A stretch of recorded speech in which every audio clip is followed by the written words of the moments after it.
வணக்கம், இது மின்னம்பலம். நான் விஷால் பொலிவர். கடந்த 2 வாரங்களுக்கு முன்னாடி சர்வதேச நிதி நாணயமான IMF பாகிஸ்தானுக்கு $1 பில்லியன் கடன் கொடுக்கறதுக்கான அப்ரூவலை கொடுத்திருக்காங்க. கிட்டத்தட்ட இந்தியாவினுடைய கடுமையான எதிர்ப்புக்கு பிறகும் இந்த லோன் அப்படின்றது கொடுக்கப்பட்டிருக்கு.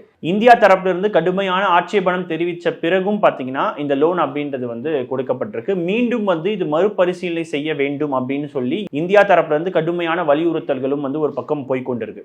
இப்படி இருக்கக்கூடிய சூழல்ல நேற்று IMF தரப்புல இருந்து பாத்தீங்கன்னா பாகிஸ்தானுக்கு 11 நிபந்தனைகளை விதிச்சிருக்காங்க. இந்த 11 நிபந்தனைகளும் பார்க்கும்பொழுது பாத்தீங்கன்னா உண்மையாகவே பாகிஸ்தானினுடைய பொருளாதாரத்தை மீட்டெடுக்கிறதுக்காக IMF இந்த லோன் கொடுத்திருக்காங்களா, அல்லது மேலும் பாகிஸ்தான கடனாளிய நாடாகவும் அல்லது அமெரிக்காவுக்கு ஒரு அடிமை நாடாக காலம் முழுக்கவும் இருக்கிறதுக்கு இந்த மாதிரியான லோன்களை கொடுக்கறாங்களா அப்படின்றது மிகப்பெரிய அளவுக்கான சந்தேகமா இருக்கு. கடந்த காணொலியிலேயே கடந்த ஆண்டு பாகிஸ்தானுக்கு கொடுக்கப்பட்ட அந்த கடனுக்கு அவங்க எந்த மாதிரியான சீர்திருத்தங்களை செஞ்சாங்கன்னு சொல்லிட்டு நம்மளுடைய மின்னம்பலத்திலேயே தெளிவா ஒரு காணொலியை நம்ம போட்டிருந்தோம். கடந்த ஆண்டு போடப்பட்ட அந்த நிபந்தனையே பாகிஸ்தானை மிகப்பெரிய அளவுக்கு படுகொலியில தள்ளுற அளவுக்கு இருக்கும் பொழுது இந்த 11 நிபந்தனை அப்படின்றது பாத்தீங்கன்னா மிகப்பெரிய அளவுக்கு பாகிஸ்தானுக்கு ஒரு ஆபத்தான சூழ்நிலை தான் ஏற்படுது.